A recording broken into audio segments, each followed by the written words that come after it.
Good morning. Can you hear me? I want to make sure everybody can hear me because I was having trouble and I just got off of a live feed and then I just started this one. Is my sound working at all? How you doing? Good morning. Yes, it is. Okay, great. Awesome. Hopefully it stays that way. England. Fantastic. All right. Good. Good.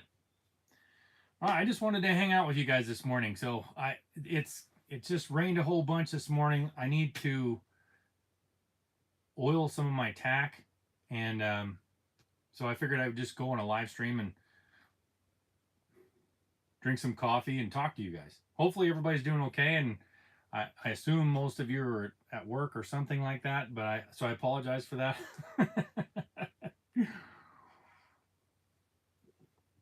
All right, I gotta grab something here a minute. I just can't remember what it was.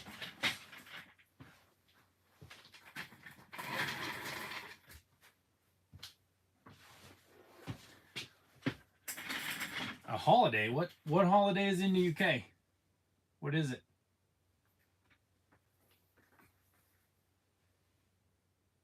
Oh, it's a bank holiday. They have a lot of those here too.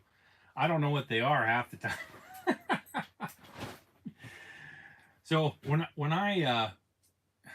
this may be boring to you guys. I don't know. I'm just gonna do what I was gonna do anyway, just on a live stream. So normally I take care of my leather stuff about twice a year, unless it gets rained or a bunch of rain and snow on it or something. So I use Obanoff's, which is this stuff, and that really helps it to stay looking newer, and it doesn't ever discolor it. So that's why I use it.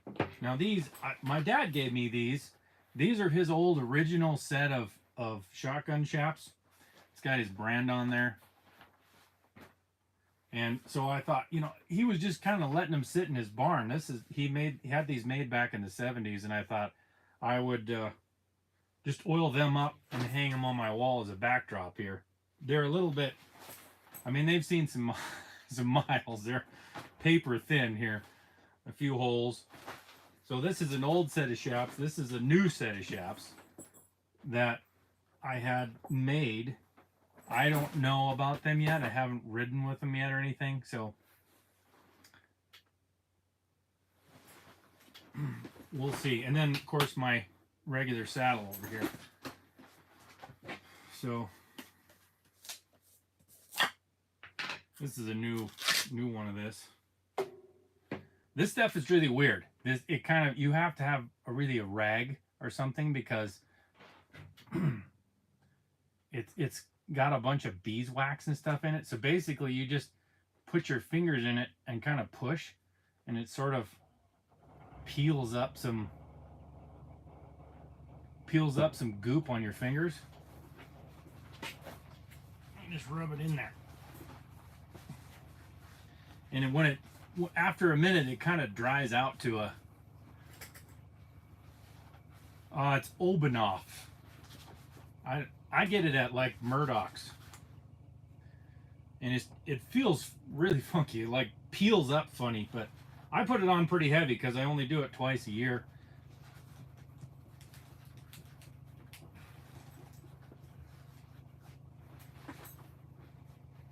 And I just cover everything and make sure it's like really, really good and covered, especially where all these threads are, because these threads will rot out on you if you keep them wet stuff.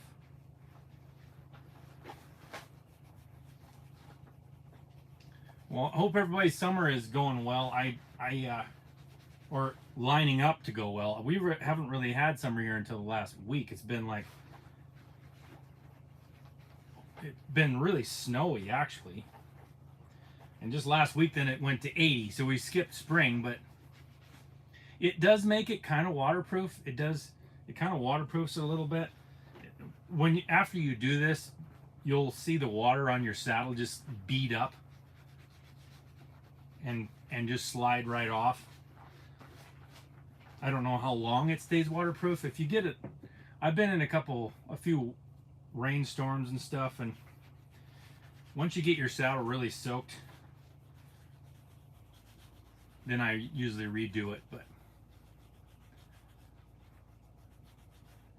well, these shafts don't really need repair. They're just worn out. But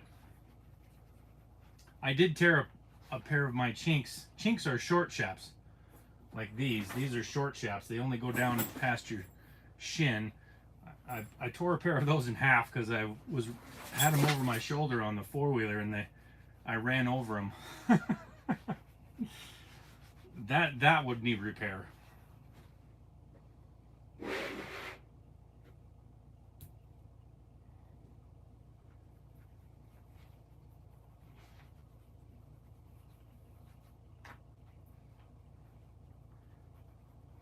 So now I'm planning my summer.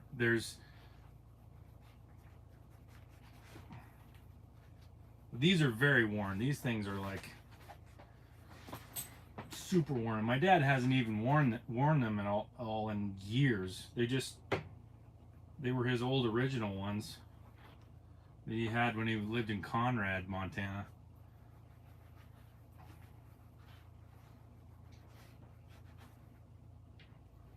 So what I've been doing lately, you know, for the last 2 months, or there was 2 months there this year when I really didn't do a lot of video stuff, and I was actually building a ranching game. I'm still in the process of building it, but I have to take a break to make more content, more video stuff. So I write code as well sometimes. I taught myself how to write code.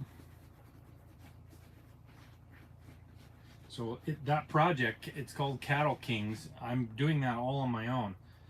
And what I really wanted to do with that was really help people to be able to kind of play at managing a herd of cattle. So I really need to know if that's a viable option. And when you're in business, the viable options are somebody's willing to pay money for. So I have that up right now. If you can become a founder of it, you can't play the game yet, but you can become a founder of it and actually generate a cattle card. And I'm trying to think of things that you could give with these cattle cards. If you go look at it, if you guys want to help me out, go to cattlekings.io. Look at the site, see what you think. Tell me any feedback you have, like negative, good, bad, whatever. What you think about the game concept, what you think about NFTs, what you think about ranching, and then also what I can add to the cards, because when you buy one of these cattle cards, I want to add a lot of value to it. I want to have something that you guys want, like you get a keychain with your cow's ear tag number on it, or a t-shirt, or a sweatshirt, or like maybe a live stream phone call with me or something. Whatever it is that you feel would add value to that, I would really appreciate that. The most difficult thing about creating something new is understanding the things that people want and the things that people will continue to want. I think it's essential for people to learn what ranching is really about, where the food comes from, why we do the things we do out here. There's a lot of misconceptions about, you know, ranching in large country, where like in a city or a small, more congested areas, it doesn't make sense to them. Like why do you lose cows and things like that? And it's like, well, it's because they're on top of a mountain all summer, and you can't find all your cows on top of a mountain. They're in such a vastly expansive area. This this leather here on my dad's old chaps are just soaking this stuff up. It's just like an incredible amount of that I'm having to put on here, because it's I betting these haven't been conditioned in years. A lot of people use neat's foot oil, but neat's foot oil is, I don't like it because it just soaks into the leather. It doesn't actually protect the leather as much. It can keep the leather like from rotting, and it does keep the leather from rotting, but it doesn't waterproof it as well, and it also darkens it way up. So no, I don't chip cows. So I was just looking at something today. Somebody sent me something they wanted me to collab on, and what I mean collab is like they wanted me to try to sell their product, and it's a system where you have this big, I don't know, it's a big like computer chip ear tag that you put in their ear, and then you can look on your phone and see when they go to water tanks, because they have these little sensors at water tanks. You know, really new technology ranching. The problem with that is, I'm sure those ear tags are pretty expensive, and in my area here, we lose ear tags a lot. And if you have an ear tag that's even heavier or a little bit bigger and sticks out a little further, you're even going to have more loss of ear tags. Oh yeah, this is looking so good now. Again, make sure I got it all. No, I didn't get this top part here.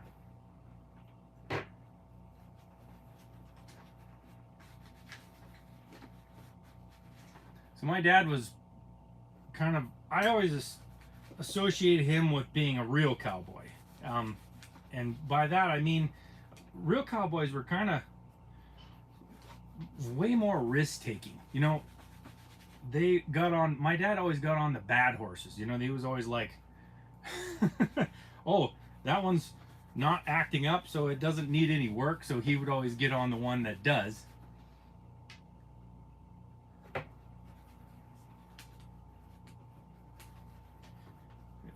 He'd always get on the one that's got some problem or is gonna buck or something like that, because he was always trying to fix something. Now, he did get hurt a lot doing that. Horses are very, very dangerous when you're, well, it doesn't matter what you do. They're just dangerous all the time. Yeah. Well, so I grew up, my dad always put me on some horse that needed work too. And there's nothing like the excitement of getting on a horse as a kid and having your dad work on it while you're up there. You know, you think, I'm gonna die, I'm gonna die, I'm gonna die. And your dad's telling you, you're fine, just ride that sucker.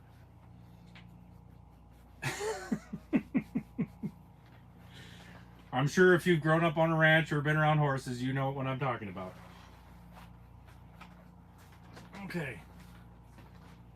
You can see what this does. I don't know if you can see what it does actually, but you can see this is, I mean, it kind of gives it a little bit of more life back. This is kind of darker and it's more supple now already. It's just soaked in.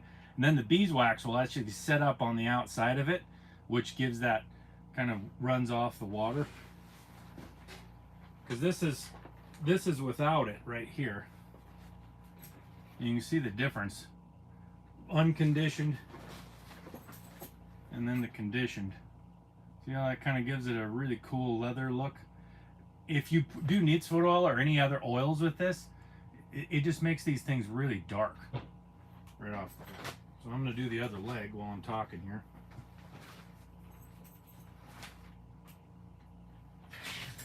But it does get all over your hands, just so you know.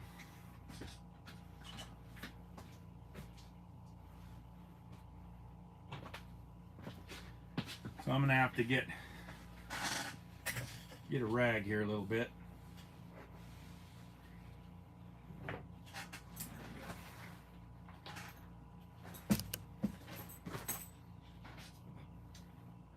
Who else drinks coffee all morning long, huh?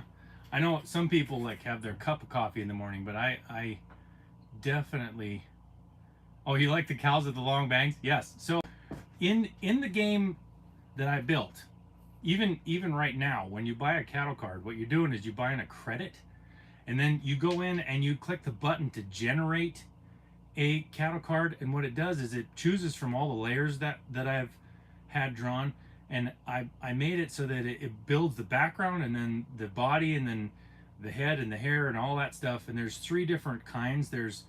Uh, there's I'm sorry, there's common, rare, and legendary. So in the background, there's a 25% or 15% chance, I think, that you'll get a rare, and a 5% chance or less, I think it's 4% chance, that you'll get a legendary.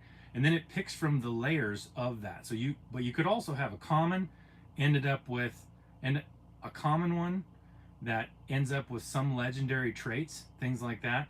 And I'm built in like the EPDs. If you're not familiar with EPDs, they're like in cattle and bulls, they have EPDs like milk EPD and birth weight EPD and all those things. Those actually dictate like how much somebody spends for a bull, because bulls are all about, like, I want to buy this bull because I want smaller calves so they're easy to calve. You want small calves so they're easy to calve, but grow really fast. That kind of thing. So all of those things are in a bull, and I want people to be able to learn that. I want people to learn like the complexities of ranching, but in a fun way. So sorry, I can't really, I can read some of this stuff while I'm working, but not all of it, so I apologize for that.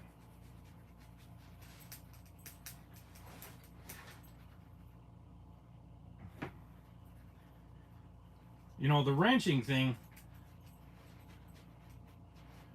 what I'm trying to help people experience is not everybody can experience ranching. I mean, you can watch it, but you can't really experience like or understand maybe the complexity of the stress and the risk that you take. So in ranching, you're always looking to make money, obviously, because otherwise you can't continue to ranch. And the way ranchers make money is by breeding specific cows with specific bulls to produce the best offspring. So the best calves, the best meat.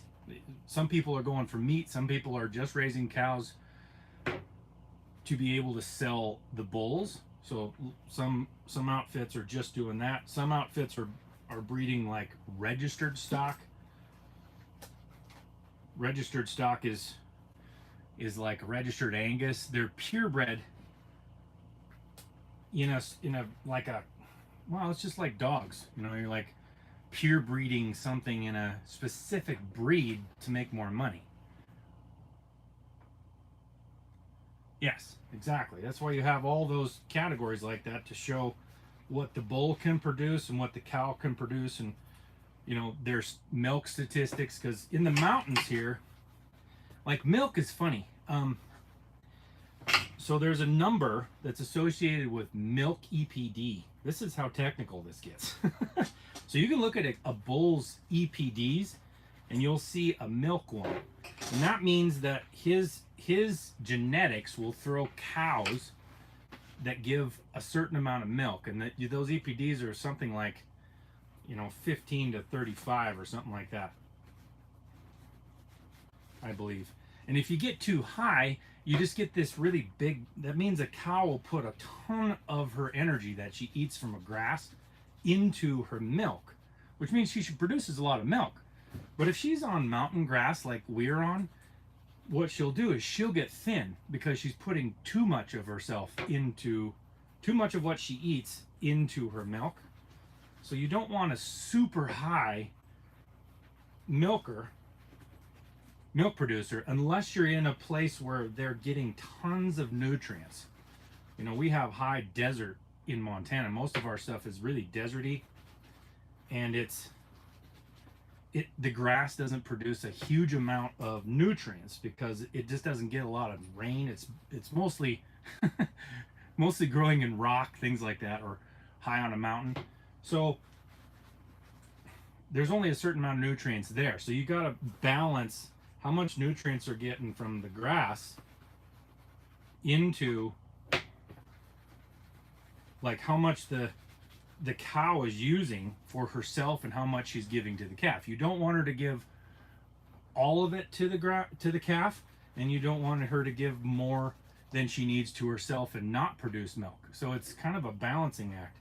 And all of those things are things that will be in my game to help people kind of understand those principles, because I think those are principles that ranchers just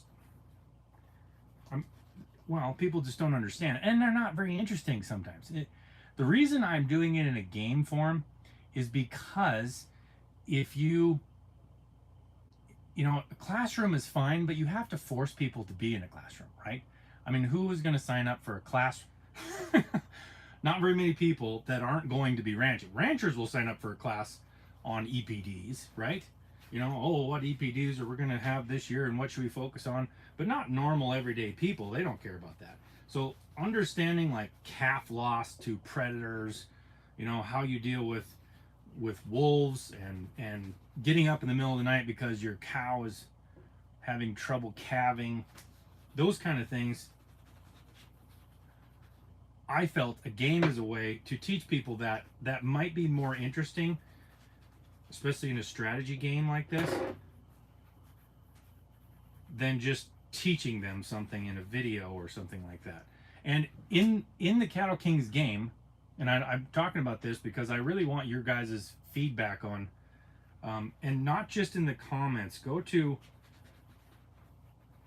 you know, if you go to cattlekings.io and join the Discord and tell me in there, because that's where I can find it. I get so many comments on YouTube and stuff that I can't always stay up with what, you know, where the comments are. And I don't even stay up with my phone that much. So if you go to the Discord for Cattle Kings, then that will make sure that I see it.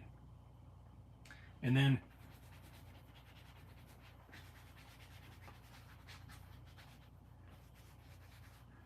so anyway, back to the game. I just wanted to mention, so this game, my idea is that you can come into the game, buy your digital cattle.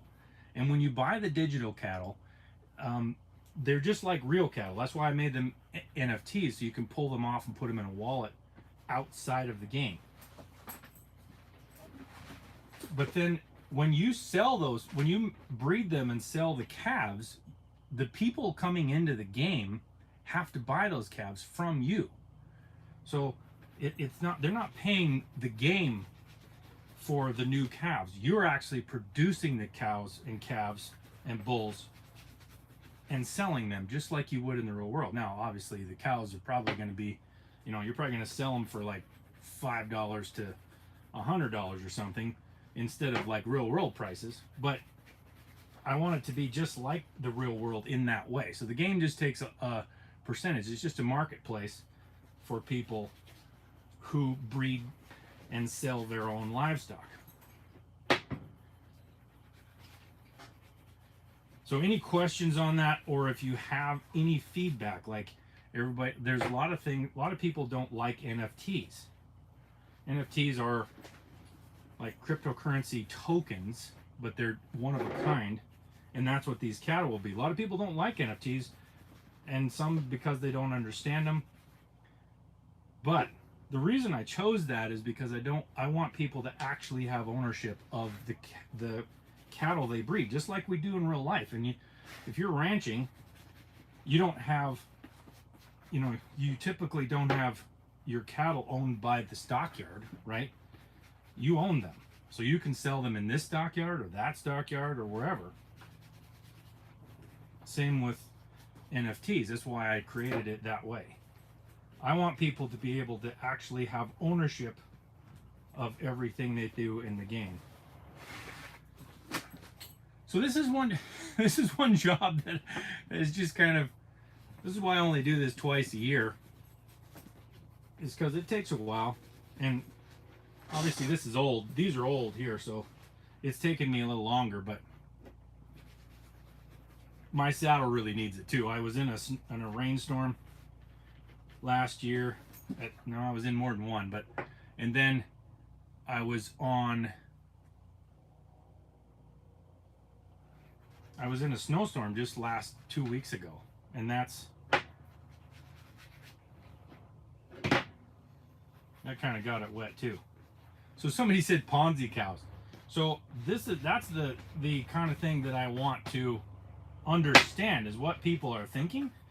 Just because somebody thinks that something is a scheme or isn't valid, or the thing about cryptocurrencies is everybody that made a cryptocurrency actually made it. A lot of cryptocurrencies just got in the business. Companies got in the business of cryptocurrency so they could rip everybody off. That is not cryptocurrency ripping you off. That is somebody using the technology to rip you off. That's a person. Now, I'm big on personal responsibility, so I feel that it's our responsibility to vet the person or the company that you're buying something from, not necessarily the technology. Just the same as I feel about social media like TikTok or YouTube or all of them. You know, if I feel that those are pipelines that people fill. Social media is just a pipeline that people fills with content. So blaming the company for doing something, and that would be different in the case of TikTok, because if they're stealing information for, you know, for something, for a communist country, that's a different conversation altogether. What I'm saying is, some people think, well, all social media is bad because there's some bad characters in social media companies, and that's actually just people. There's always bad people in every industry. So I know that they're giving cryptocurrency a bad name, and NFTs a bad name because they're not worth whatever.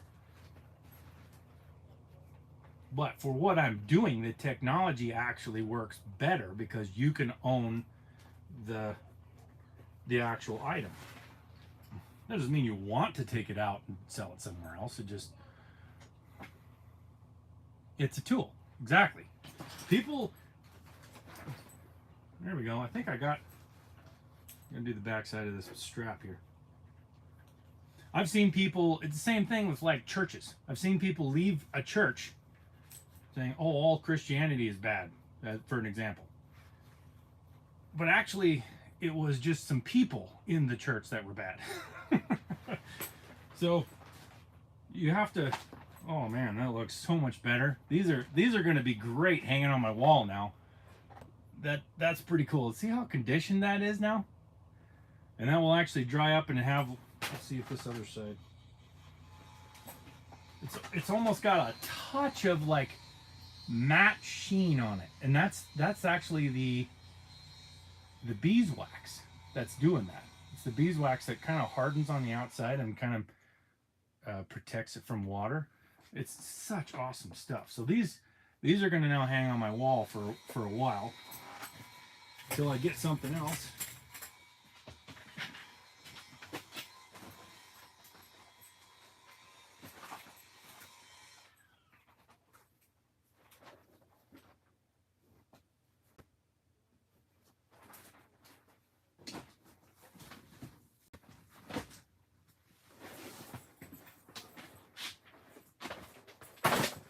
I'll have to figure out how to display those a little better.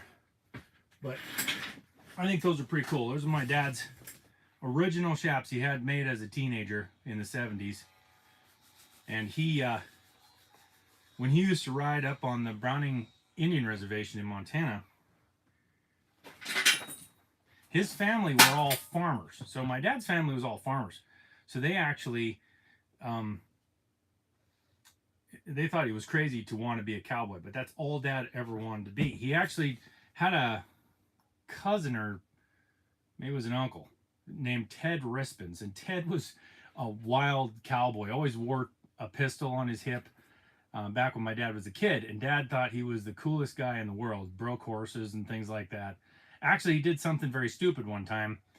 Ted, I don't know, Cowboys, in my mind, they have kind of a reckless abandon to them in some cases, and in this case, Ted definitely did. Another one of his cousins was sitting at the table, and Ted walked in, and Ted said, "Hold still, I'm going to take your measurements," and drew out his pistol and fired a shot over each shoulder and over his head. Obviously, that didn't go over well with the person who was being shot at. But it's just kind of one of those things back in that day, which was, that was in the 70s. So it wasn't even like, well, it might have been the 60s, late 60s. Yes, those emojis describe it exactly. I would not be very happy if somebody walked in and took my measurements by firing over my shoulders. Not at all.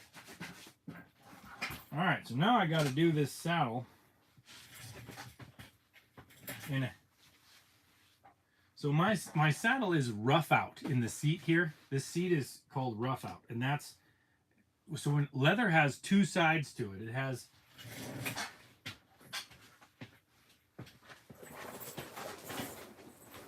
all leather has a smooth side like this, and then a rough side like that. So on my saddle, I had to make the seat, so just the seat part, just this piece of leather right here, and then the stirrup leathers right here, this portion, not this part, in out of rough out. And what that does is, so they flip the leather over, and then it kind of sticks to you a little bit better, because that rough hide will stick to your chaps, will stick to your jeans a little bit. And I personally am not what I would call a real cowboy as far as the reckless. I always think about things like, man, is this going to actually hurt? And so I don't do the craziest things.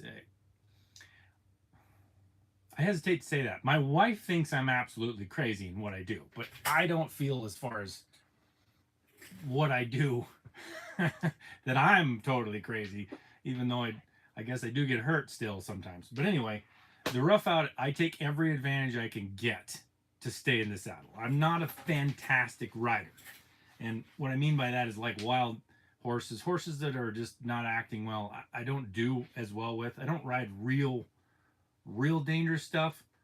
I don't like that kind of thrill, actually. Some people enjoy that kind of thrill. I don't really like it.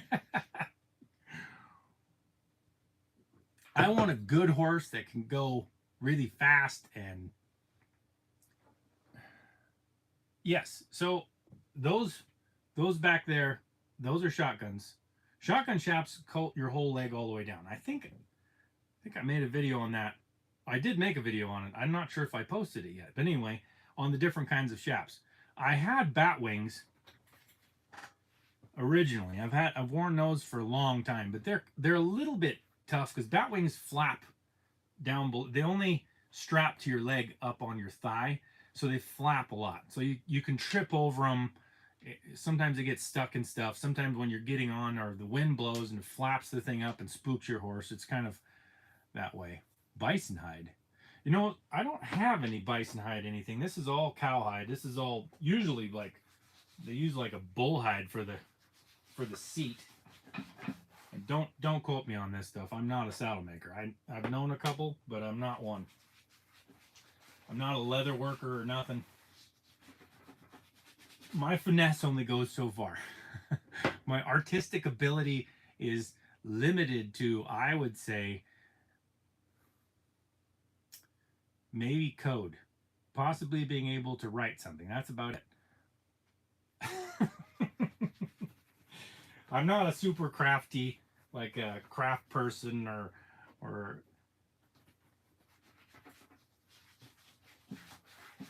so I'm going to coat this really well, because so on a saddle, where most of the water sits is right on the seat.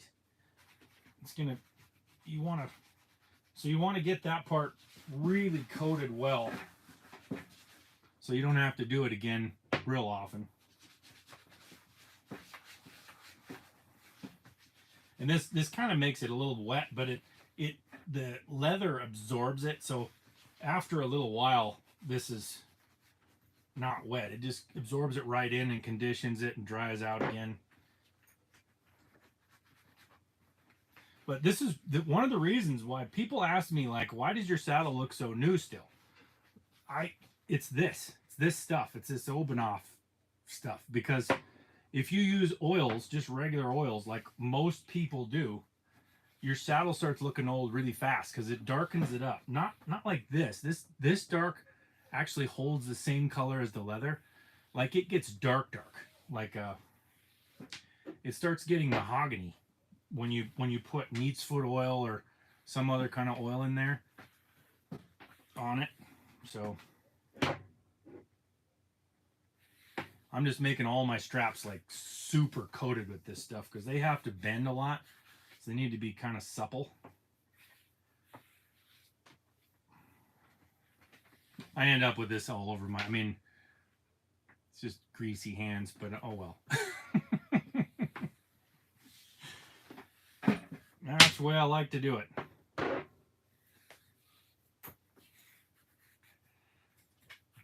So, and if you guys can think, also, if you guys can think of another thing for the Cattle Kings game, if you can think of anything that would be an incentive, like a keychain, a t-shirt, sweatshirt that has your particular specific cattle card ear tag on it, like I own ear tag number. So starting out from number 1, this is mule hide right here. If you're talking about the on the horn, that's mule hide. So in the game, when you generate a new cow, and the same thing will happen when you breed too, when that comes available, it first generates a new tag number. So I had to figure out what tag numbers I was going to use, because if you use numbers, you only have 10,000, and a year in the game is only 7 days. So you would run out of numbers if you had a huge number of calves. So I use letters. So it's the first calf of every year will be AAAA. And then it has the little year above it, which is Z, starts at Z01 and goes to Z0 or Z, whatever the thing is. It depends on how many cows are generated, I guess. So it has a what I'm saying is it's a unique tag number every time. So I could have something made for each individual calf when it's generated, and like send a custom t-shirt or a custom something. I don't know what it would be. I don't know what you guys would want. Oh, see you later. With that tag number on it to say, like, I own this cow or bull, whatever it is. Tag number ABZZ or something, whatever it ended up being. This here is custom made. This is what some people call them something else, but I call this a sissy strap or a night latch. And as you see, my saddle horn is actually pretty big. So if you get on a horse that you're really not sure of, this is hard to hang on to. You get to bucking just the front of it like that. So that's why I have this thing,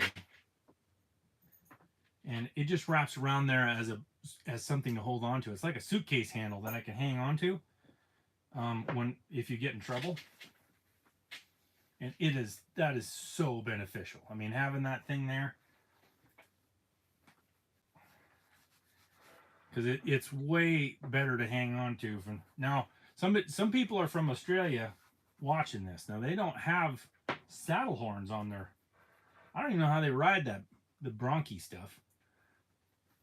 The horn is big because when you're roping on the prairie, you want a lot of surface area for your rope. Now, most horns are designed not to do this. So they're not designed for this, so they're smaller, right? About that diameter. This is big so that when you wrap your rope around it a couple of times, and then you have this mule hide instead of rubber, you can actually feed a little rope, meaning you can let it slide around the horn. If it's really tight like this, the rope is wrapped so tight, the coil is too tight, and it won't let it slide. So you can have a lot more surface area, so you got a little bit of grip when you need it, because your rope is touching so much more horn.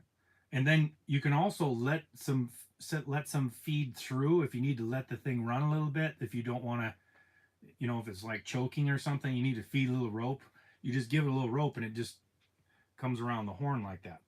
So that's why I have a big horn for that purpose. If you're gonna like tie hard and fast, which I don't recommend. Yeah, stockman in Australia. So Australia, I'm not really, they must, I don't know if they don't have the bronchi horses like we have here. These American quarter horses are really, they have a lot of life, meaning, and they know how to buck. A lot of them know how to buck. And when you're trying to breed them for what we do out here, you want them to have a lot of life to them. You want them to be sharp. You want them to be crisp. A lot of times when you're working cows, you need a horse to be responsive, meaning you want him to go from 0 to 20 immediately to get ahead of a calf or a cow or something. That means they got to be fairly spunky. And when you breed horses to be spunky, they end up sometimes more spunky than you want. So we end up with these American quarter horses that have some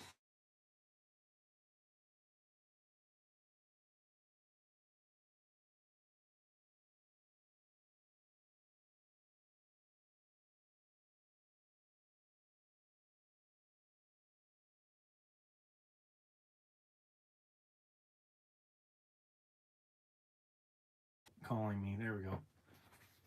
I can't see the screen.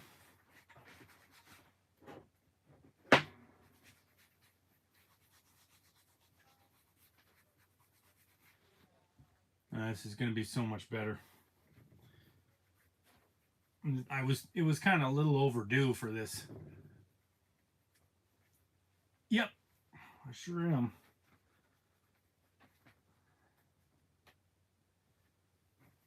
Trying to condition all this leather stuff so it doesn't start cracking on me.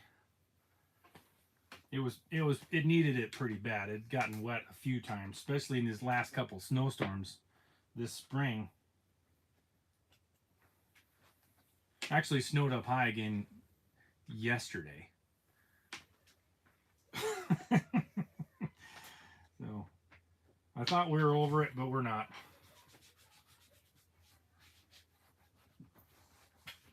Montana's had a pretty wet spring.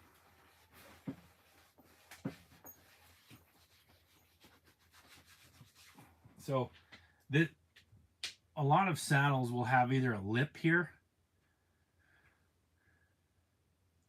Do I ever go to rodeos? So there is a difference between rodeo cowboys and ranch cowboys. Not always. They do overlap. So some ranch cowboys do rodeo, not very many. If you're really ranching, you don't have time to run around all the rodeos, even though they kind of portray that in movies and shows. Not a lot of them overlap like that. Most of what we do on the range, so I do attend rodeos sometimes. As a kid, my mom and dad did a lot of rodeo stuff, so I was at every single rodeo everywhere. And then I got into team roping. And team roping is, well, you can look it up, I guess. Team roping is a sport in rodeo. And I did that for a while, but I honestly, I was actually very good at it, at team roping. But I didn't really like the culture of rodeo. It's a lot of partying. It's more of a, because I don't know. The culture of it didn't fit me as well, especially all the traveling is too. And I would, team pinning I've never actually done. I mean, as a sport, I've sorted pairs quite often, or quite a few times, I guess.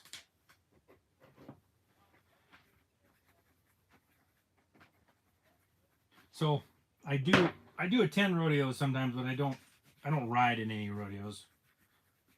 My son started riding in rodeos, then he got into football. Now he's more football than rodeo.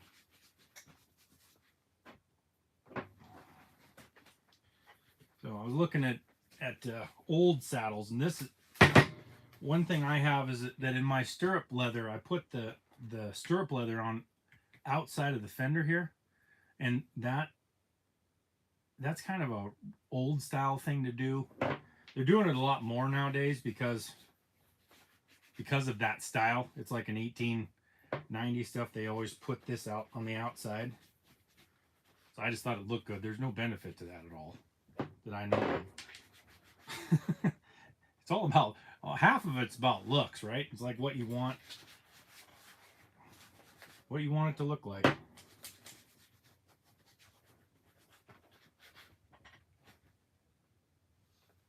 It's wearing pretty bad there.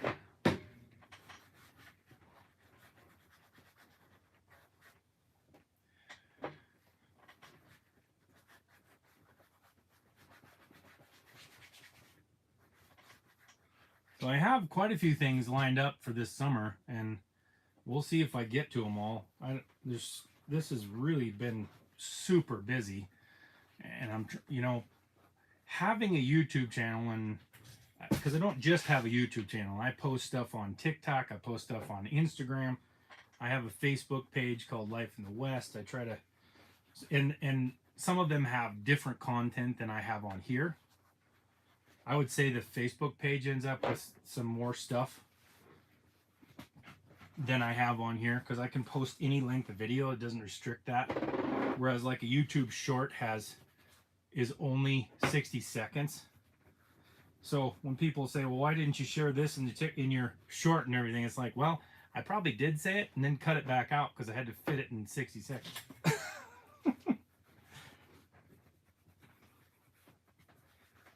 And I have some photography over there too. I used to do some photography. Anymore, I'm trying to get as much video as possible, so I just forget about taking the photos. But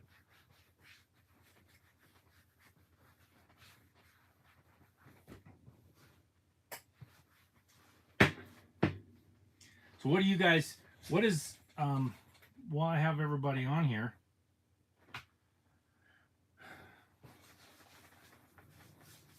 what is your interest in ranching? If you want to put it in the chat, like, are you looking to become a rancher? Do you just enjoy watching the lifestyle? Do you want to learn more about like how ranchers work? Are you like, do you want to see more about like the management of land? Are you here because of Yellowstone? I mean, that kind of thing.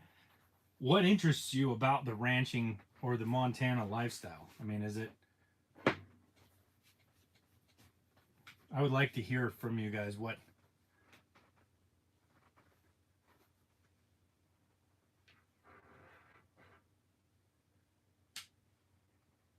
Well, that's true. I mean, life is better with some cows around. And some horses. Although horses do equate to hospital bills as well, you know. So how many of you guys live in... My content is actually more focused towards people who live in a city and just can't do what we do. You know, and they may never be able to. And I want them to be able to experience it. But I see there's some ranchers on here, so don't feel bad. What I mean is, don't feel bad that you live in a city or something and you want to learn about it. This is an opportunity for everybody who doesn't get to do this stuff to experience what we do. And any questions, I mean, don't let somebody tell you it's a dumb question, because, you know, people will laugh at you on here. Oh, you don't know what a horse does this. And it's like, who cares? That's why you're here, right? My saddle's falling.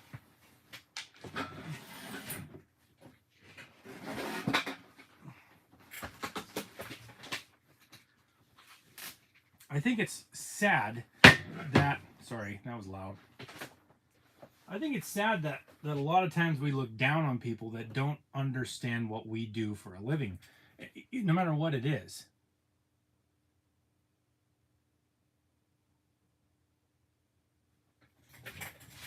Because I think YouTube and social media gives people an opportunity to experience things that they wouldn't necessarily experience. So ask the questions you don't understand. You know, learning is one of the best things in the world for your mind and for your soul and everything. It's just something that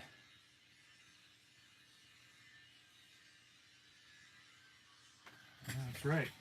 Like the wide open spaces. And so I think trying to intimidate people or show people how dumb they are because they don't know something is a very inappropriate, and usually it means the person saying it doesn't know very much and they're just trying to belittle somebody else because they know more than that person. And I don't feel that way. I feel that when you're I feel that what we should do is help people to learn new things, not belittle them for something they don't know.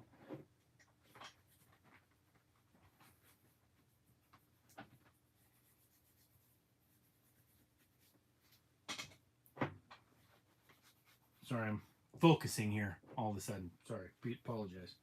I really want to drink a coffee, but I'm going to have to wipe this hand off before I get there. So working in ranching, you know, the thing is I've known lots of people who have gotten jobs in ranching and started out as ranch hands. I'm not in a position anywhere that I have enough stuff to do other than because I'm mostly social media. So all of my work is, you know, finding places to post things and trying to find the time to edit. But if you really want to get a job in ranching, what you need to do is you're gonna have to take a risk and just go somewhere and go down to a Rocky Mountain Supply or the local. Go to somewhere that has ag, which is probably near you. You know, everybody thinks they have to go to Montana to do it. Ranching and farming is all across the whole United States, even Pennsylvania and everywhere. So you can start anywhere. Just go down to the local feed store and start asking around. That's the best way to do it. But I will say, if you start in a job in ranching or farming or horses or whatever, I don't care how much you know, just throw it out the window. Don't assume that you know better than anybody else there until you figure it out, and do it the way that the owner wants it done. And in ranching or farming, people are so busy. The rancher or farmer is always so busy doing business and trying to figure out how to make everything work, that the last thing we want to do is have to spend a huge amount of time trying to motivate somebody to work. So the best thing you can do is ask a ton of questions, even if it makes them mad. You know, oh, don't ask me. You know, I can't believe you don't know that. Doesn't matter. Ask them questions anyway. How do I do this? How do you want this done? Where do you want me to go? All that stuff. And if you get a job where you're at in agriculture and you have something under your belt, you're going to have much more of a chance if you come out west to Wyoming or Montana or Idaho or something like that to get a job in that same industry, because then you have some experience.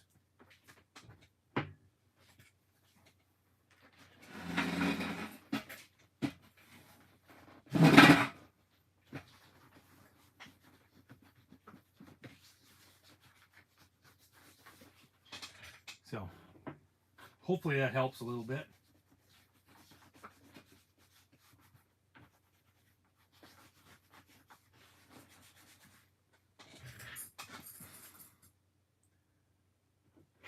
So I don't know where to get a saddle that looks similar to this. Colorado Saddlery used to have one that they sold that looked kind of like this. And it was actually pretty comfortable for me. It was really comfortable to sit in. It didn't fit my horse extremely well, the horses that I ride. So that's why I didn't go with that. And that's a cheaper option, you know, but it's not cheap. Nothing's cheap anymore. a saddle like this is custom made by a saddle maker. And so then I just told him how I wanted this made. And they make it to your specifications.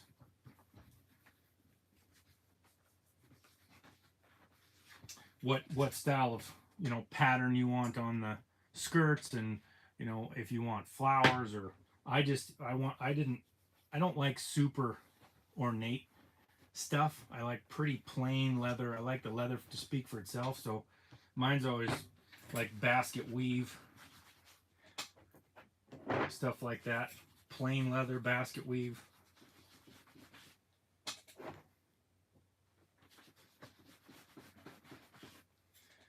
And then, you know, kind of that way you can get the right, usually can get the right size of saddle as well, because you can have them measure you.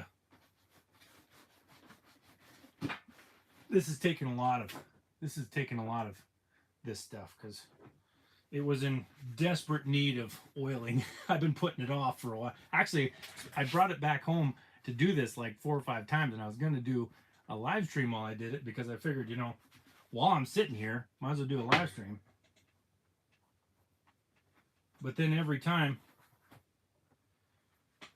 I had people calling me and doing other things, and I got busy and never was able to do it. So now I'm behind, trying to get it back to good condition.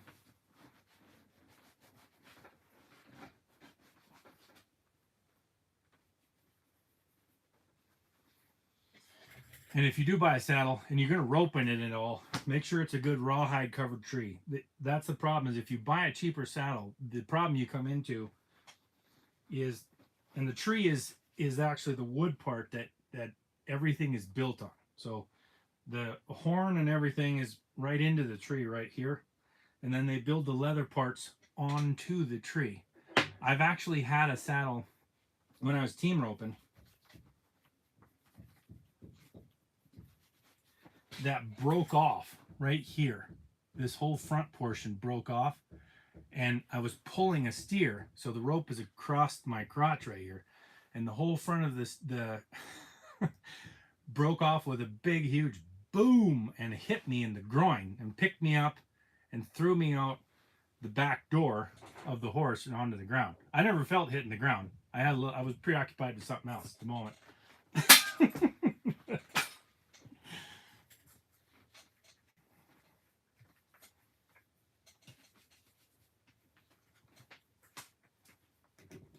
It did not feel good. Let's just say that.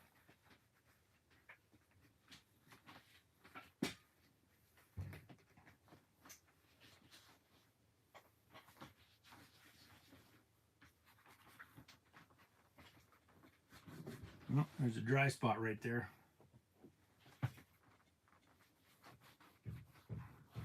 So one of the things about, you know, when you're doing YouTube and all the social media stuff, I started saying this earlier and then I totally switched thoughts on you. Apologize.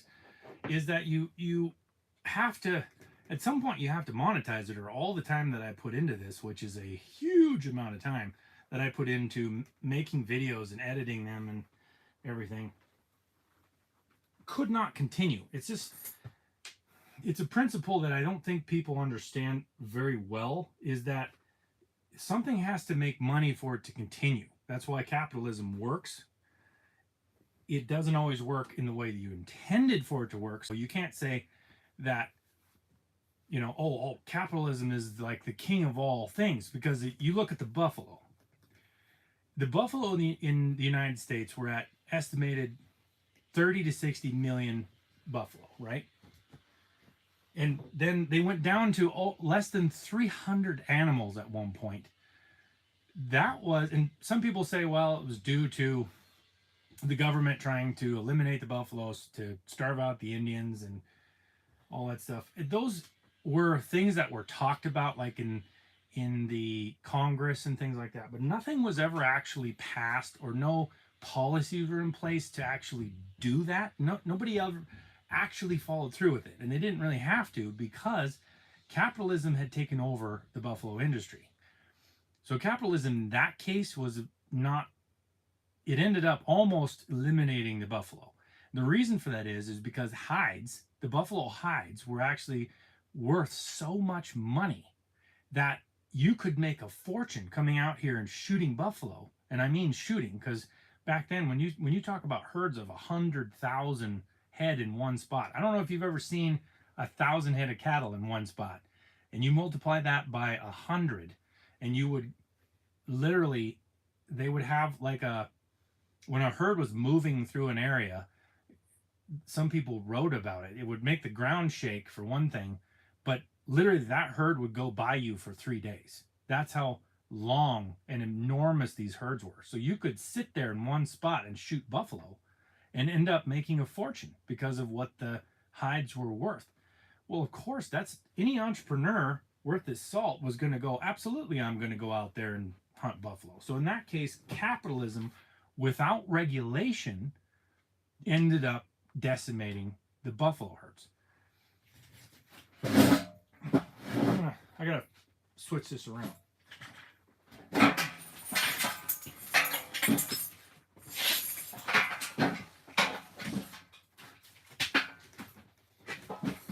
Get this side right here.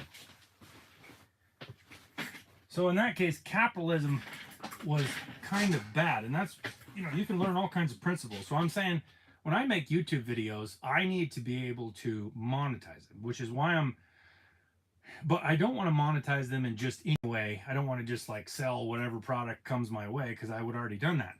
I have a couple of people that, that I can sell their products for. One of them being the marbled meats, which is the Wagyu beef. Fantastic stuff. I'm actually going to do a video on, oh, good night. I'm sorry. Yeah, you're probably late over there in Australia. I didn't think about that. That Wagyu beef stuff is amazing. I'm going to take a ride and cook a steak out over a fire somewhere, and have a chat with you guys as well. I have that. I have the Wag bar, which is Wagyu beef bars, that kind of thing. But nothing else that's really, like this is what I could really stand behind yet. And I also want to educate people, which is why I'm making the Cattle Kings game. I want to educate people, and it's also a tool to help me monetize what I do here. But it doesn't really matter. It's like capitalism is a part of this conversation, because if nobody buys it, then it's not a good idea. You can have the greatest idea in the world. If nobody buys it, it's not a viable idea. Yeah, I try to make things educational. I attempt to make it educational in a way that doesn't seem like you're just sitting there having to learn something. That's the thing. Is education is not that much fun unless you actually want to learn it. And if you just stood there and talked and said, oh, here's how you do this and here's how you do that, some people would like that. But I think showing it and then explaining why we do some dramatic things, like having a calf ball and while he's getting branded, and explain why that process is relevant and why it has to be there, why we have to do those things, I think is it gives it some entertainment value, hopefully. So that's why I'm doing like the ranching game. I haven't figured out anything else to really monetize with it. And that's one of the things I try to teach in the ranching game, is not the Cattle King game, in just my videos, is that in ranching, one of the things ranching does is it maintains habitat for wildlife and keeps land out of development. That's one of the things that ranching does. The only way that happens is the rancher makes more money ranching than he does selling his ground to developers. That's the only way that happens. So when you think of ranchers, oh, they drive a fancy pickup or they do this and they look like they have a lot of money. Number one, the fancy pickup thing is like, I've talked about that before. Some of the things ranchers buy are nice, depending on what they do, because if they drove crap around the ranch, they'd have to pay more fixing it up and spending more time fixing it up than they would getting their work done. So But I want to help people understand that to keep that land free, keep the land free of houses and development, you have to have something. You have to help that rancher make money, and not all ranchers are great. I mean, I know some bad ranchers who are jerks, you know, and I know some people that are jerks, and it's you know, it's no different than any other industry in that way. But they're also doing a good thing even if they're not trying. For them to make money, they have to produce an animal that is as stress free as possible. They have to keep it as stress free as possible. They have to enable their ground to produce the most quality and most production, meaning they have to keep their grass growing to the best of their ability with the most nutrients in the grass. All of that makes that a rancher automatically keep his ground in the best condition possible for the environment. It doesn't benefit him to throw ungodly amounts of chemical at something or destroy property of his own, because he's only hurting himself in the pocketbook, his own pocketbook. And some do that, and they don't last. They won't last doing that because their margins are so tight anymore, and they have been for a long time. The margins are so tight, it won't last. So capitalism and ranching are something that needs to be taught in a practical way so that people understand keeping land free of development, keeping it in the best pristine condition possible is something that people need to understand. They need to keep ranchers making money, not destroy them by saying, you know, oh, cows are bad for the environment, which is, it's like, oh my goodness, yeah. So what do you want to do? You want all the land to be sitting there doing nothing with no cattle on it, and then eliminate beef from our tables? Or it doesn't even make any sense because most of those people still want to get it from third world countries. It's like, well, those cattle are are the same cattle.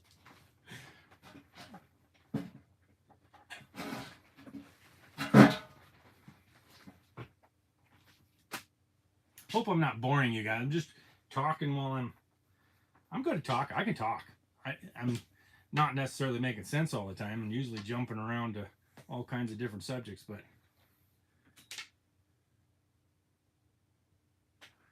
so I think, so the question is, big beef producers are bad for ranching. There isn't. I think there's a fine line between big beef producers and like what I would call recreational ranching. So there's not a whole lot of big beef producers anymore. The really big ranches, there's a few of them, but they're getting less and less. Most of them are getting bought up by people who have a ton of money and own some majorly big company. And those are what I call recreational ranches, even though they're, you know, a lot of times they're 40,000 acres and everything. And I'm all for personal freedom, so I can't say no. I'm not going to say we shouldn't sell them ranches like that. As far as like being bad for the industry, I would say that there's a ranchers as a whole, even the big beef producers, are an easy target for the media to target. They have, and actually right now they have them running scared. Big beef producers all the way down to small family owned beef producers. They have them running scared. If I talk to somebody about coming on their land and videoing for educational purposes, one of the first things I hear is, oh man, you know, aren't you afraid somebody's gonna come down here, we'll be in trouble with PETA and everything? I'm like, so that is where they want those. That's why they're an easy target, because they're afraid that somebody's going to come shut them down. And it's not real reality. Take care of your livestock, mostly in the way that they already do. You won't get you're not doing anything wrong, but the longer they keep quiet and don't tell people where their food comes from, why they do the things they do, the more vulnerable they get to the there is a propaganda out there. They're easy to blame for climate change. And that's a different subject, but they're easy to blame because they're so quiet. They don't fight back very well because number one, they're so busy with their own lives.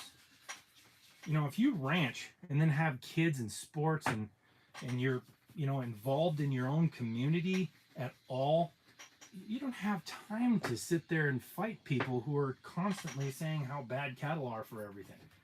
So I would say the biggest problem with, or the thing that's hurting the beef industry the most is lack of education, lack of people understanding that we need to get it out there. Yes. So can you say that again? So the 4-6's ranch was actually sold to the 4-6's ranch in Texas is a case in point. I was actually thinking about that too. The 4-6's ranch is massive. I mean, huge, and I think it just sold for $150 million. The ranch did, which is, there's no way somebody's going to make money with that. But oh, what? No, that's not true. There's no sense. I don't think anybody's going to make a profit with that as a working cattle ranch. And it was sold to Taylor Sheridan, who Taylor Sheridan is actually the producer and writer and everything of the Yellowstone TV series and 1923 and 1899 and all those. So that ranch was just sold to them. That's case in point. It was a huge beef producer, and I think it still will continue to be. I think where they will make their money on that is through production of shows and you know, things like that, rather than just off of cattle sales. But I think they also do sell their own beef. So, and that's really where I think producers are going to have to go, is they're going to have to start selling their own beef in most cases to become more profitable. The ranch families that are just starting out, especially because they're having to pay for the land.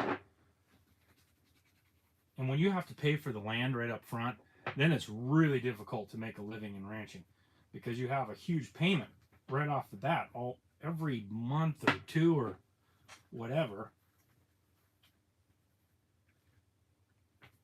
And I did whoa, I'm losing my saddle here. There we go. I did a video on that, like how much money that was to recover when you're buying the land, and it's just astronomical. It doesn't really pencil out even to buy land and then run cattle on it. So you have to figure out ways to up the price that you're getting per cow. And the way to do that, one of the ways to do that, is to sell your own beef, which is really hard. It's hard for ranchers to get their mind around, because you actually have to become a marketer. You have to find a place to butcher your beef. The cost of that has gone way up. That's one of the reasons I did that video with Marbled Meats in Billings, Montana, because that saddle's not wanting to sit there, because you have to be an FDA inspected site you have to get your beef butchered at an FDA inspected site to be able to sell it to the public as beef. And that place is doing that right now in Billings. They are an FDA inspected site. So that means the FDA is there all the time, inspecting everything, like how much water they give everything, how they treat the animal before it's butchered, all the cleanliness, all that stuff. But it's hard for regular ranchers to do, because they have to change their entire way of doing things. not only do they have to become a marketer and they have to market their own product, which they're not used to doing, because when you sell calves as weanlings, you just sell them to a buyer and they buy the whole work. So it's instead of doing that, you're having to take out individual beeves, as they used to call them. And then back in the old days, they used to call cows beeves. That's Beves. That's the old Cowboys term for it. And you have to take out individual beeves and then have them butchered somewhere, package it, and then find customers who want to buy your beef. And there is customers out there. It's just ranchers don't really know how to market, so they have a tough time finding them. And you also have to, I mean, you have to change the way you do everything. Well,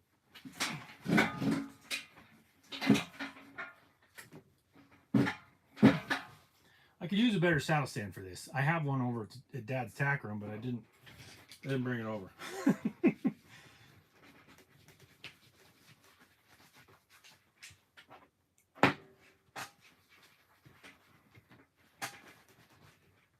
So if none of you have checked, if you haven't checked out cattlekings.io, I would appreciate everybody, you don't have to buy anything, but it would be great if you could go over there. Tell me, like, it's hard to get around.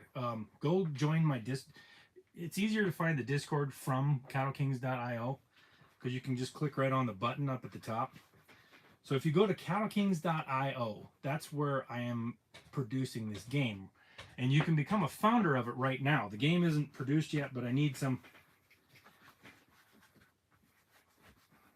It's not in production yet, but that you can become a founder and own a part of this. And I'm trying to figure out ways to make things for people who purchase these founder cards so that they get a lot of value from it. So go check that out if you would, and then go to my Discord and let me know anything, any feedback. Like, I would never buy this in the world, or I love the concept, but this is wrong, or I want to wait till the game is out. I would not buy it without the game being out, something like that. Anything that comes to your mind, I would love your feedback so that I know if I'm on the right track or not. All right. Speaking of that, so I have an opportunity there's a ranch around here that they do a cattle drive setup. So people can purchase a cattle drive and you stay in cabins there at the ranch. It's an awesome ranch, fantastic ranch. And they do that several times a year. I don't have the dates with me, but they have an opening for a week. And I'm thinking of offering this to people that are following me, that if they purchase a trip for that week, I will go up there and ride with them that week. And, they have some great meals, and I'll sit around and talk with everybody and things like that. It would be a great experience. I think it'd be kind of cool. The reason I can't do that kind of stuff on just anywhere is because the liability insurance and stuff is just ridiculous for this kind of stuff. If you have anybody on your place, your liability jumps up to ridiculous amounts.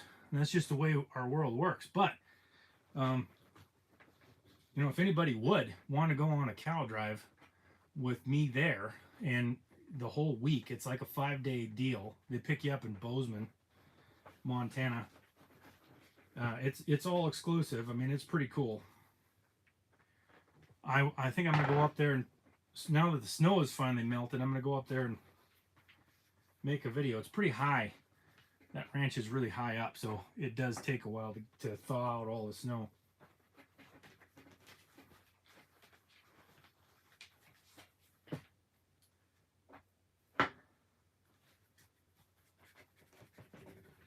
I'm just about done with this saddle here. I got my brand new chinks that I bought. I'm not sure about them yet. I haven't ridden with them at all.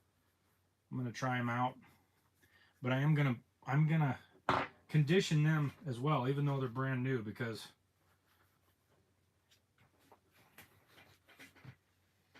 I like to make them a little more waterproof, and I don't really like the look of that brand new leather, and this kind of gives it a little bit of a different tone, more of a like a matte finish on it.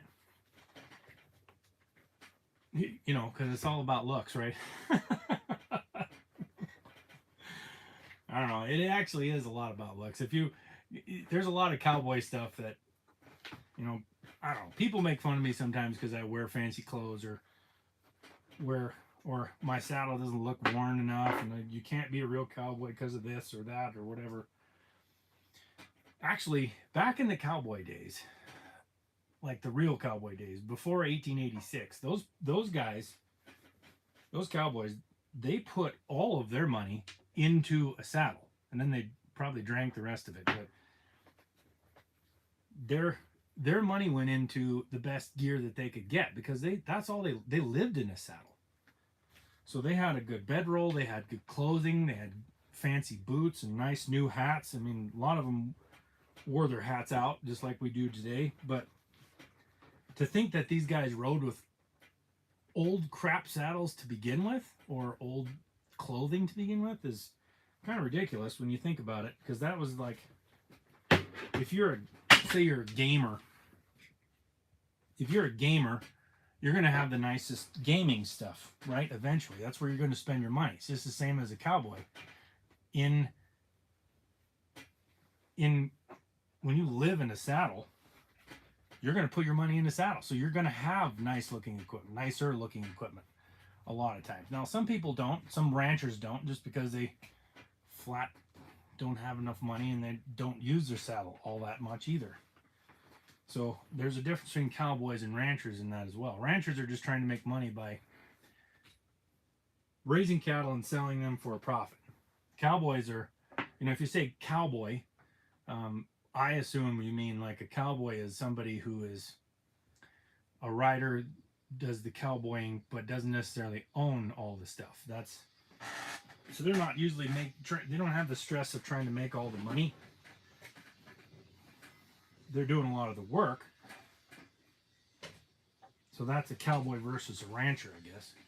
I'm almost done with this saddle. You guys made this go fast. I'll tell you what. You guys made this go really quick. I appreciate you guys hanging out, because sometimes it feels like this takes forever. And it did take a long time. I mean, it's not a quick process. Throw this in here. Underneath these bucking rolls here. I've said that before, but these right here are called bucking rolls. So they're basically, a lot of saddles have swells, so they're built in. They're like a swell that comes out to the side here. These bucking rolls, when you have a slick fork saddle like this, then you can put bucking rolls on it, which actually sit back over your legs a little bit more, and they give you a little bit more something to grab with your legs when you're riding in a sticky situation. I just have like a little tiny bit more, and then I gotta do my cinches. Found a dry spot here. This is really dry.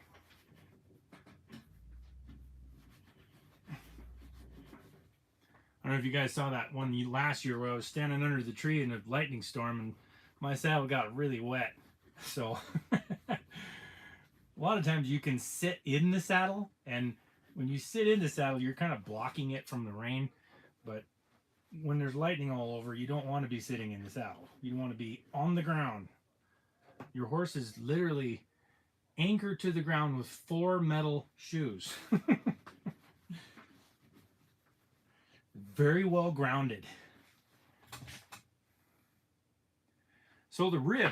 So for those of you that don't know, I got bucked off in December and broke some ribs and stuff, and it took me quite a while to get over that. Right now, I have a lot of pain right here. There's some muscles or something that I tore in that accident that are I don't know if they're starting to heal now or what, but they're pretty painful. But it's not the same pain. It's not like I can't deal with it.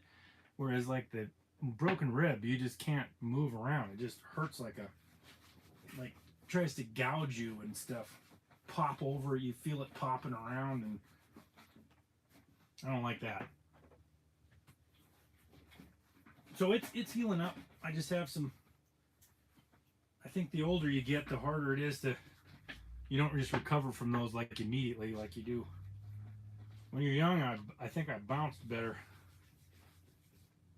Still got hurt. I was bucked off on a gravel road and cracked my pelvis once. I've had both my shoulders dislocated on the inside of a horse trailer. I've broken my collarbone. I got bucked off in a meadow. I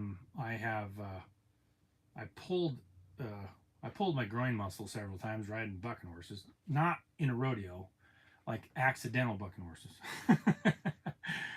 So I've had quite a few injuries over the years, and you know, they start adding up a little bit when you start getting older, and you feel those weather changes a little bit in your different areas, different old pains. Like, oh, I remember that.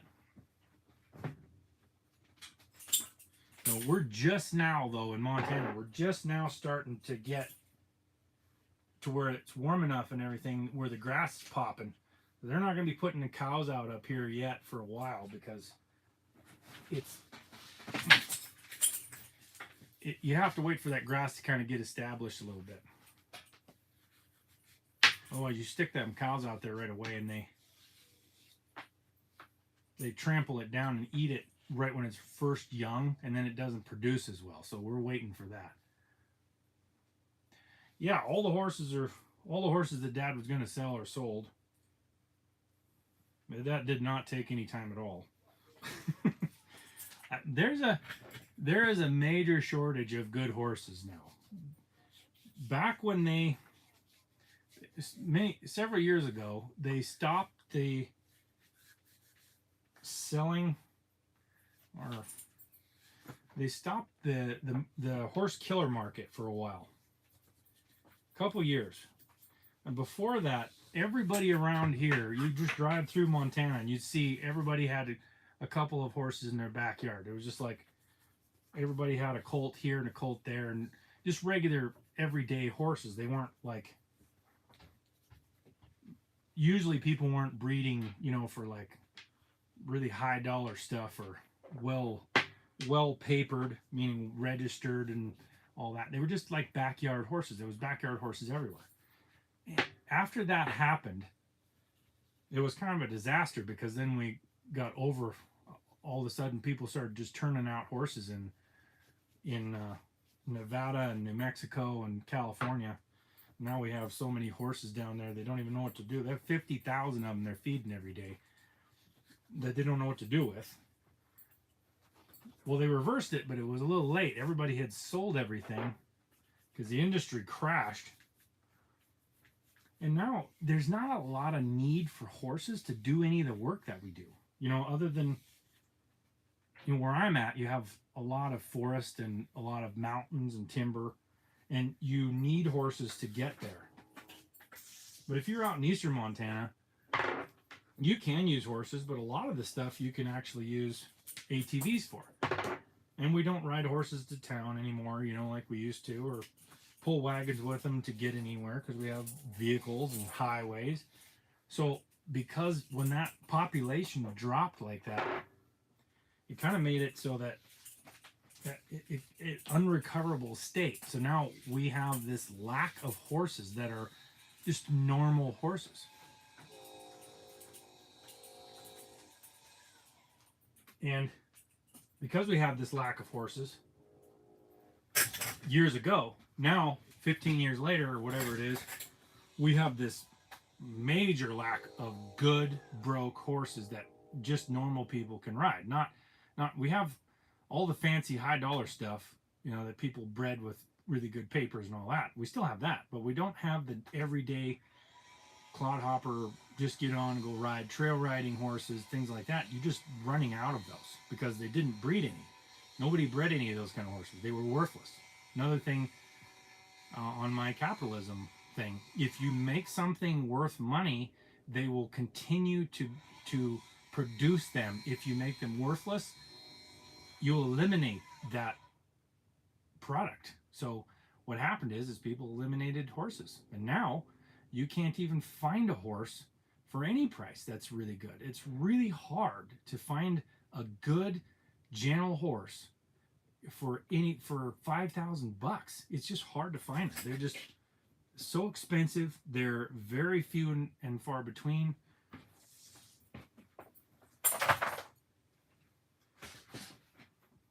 This is, I got hair. There was a lot of hair on that breast collar. I'm gonna have to wash this shirt now. I just found it over there in the corner, so I gotta get my back cinch and my latigos. So these are, oh, I didn't get that part. These are latigos here. Now most people only have latigos on one side. So they have a billet on one side, which is just, it's this thing here. Most people have a billet on one side, and then they have a latigo on the other side. I have a latigo on both sides, and that is because I ride so many different horses. So instead of having to do a billet, I can actually cinch it up on this side or on that side, depending on where the cinch is sitting on whatever horse I'm riding. So if they're a little bigger around, you can let out a little bit. If they're a little smaller, you can cinch it up a little bit.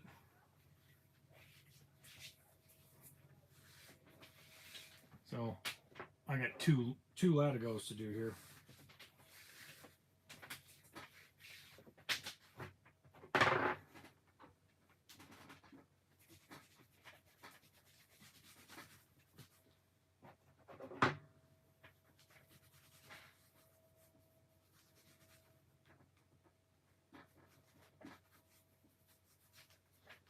When you do this stuff, since you get it all over your hand, you really want to do all of your stuff at the same time. Like bridles and zaps and everything. Yeah, well, so the horse trading industry, let's call it that. There's something called horse traders. Horse traders buy horses to resell them. So in that industry, there's a lot of bad stuff that goes on. Now, there's not all of them are like that. You got to find one that's good, and it's hard to do that. So they'll buy horses that are totally lame and drug them, and then sell them back to somebody. They'll buy horses that are bronchi and drug them so that they don't buck, and then sell them to somebody. They'll buy horses that are, 28 years old, which means they're at the end of their usable life. They they might be good for kids or something around the yard, but that's it. And they'll go sell them to somebody and tell them they're 15 years old. So that has, that's just the horse trader industry, and that happens all the time. And the more money you make, the more money horses are worth, the more horse traders you have. So that is one bad thing about the horse industry having lots of money in it. It has money, but they're just really hard to find. Good horses are really hard to find. When my dad sold those horses, I just posted a video about it, and it was just like unbelievable how many people were looking for horses of that kind, that caliber, because they're just regular horses. People can just get on and ride down a trail. They may not be great for cows or something, but that's the kind of horses people were looking for. Are looking for. I would say are looking for. That hasn't stopped.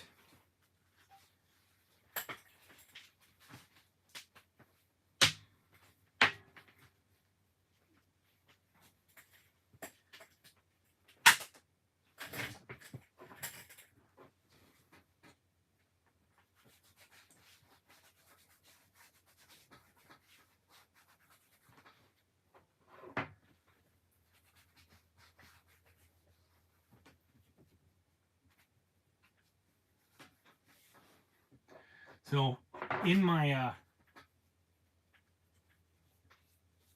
for my Cattle Kings game, I'm trying to figure out like a backstory for it, because I think it'd be good if you have a story for that. And I'm looking around at the history of different places, and one of the interesting histories is the Powder River history.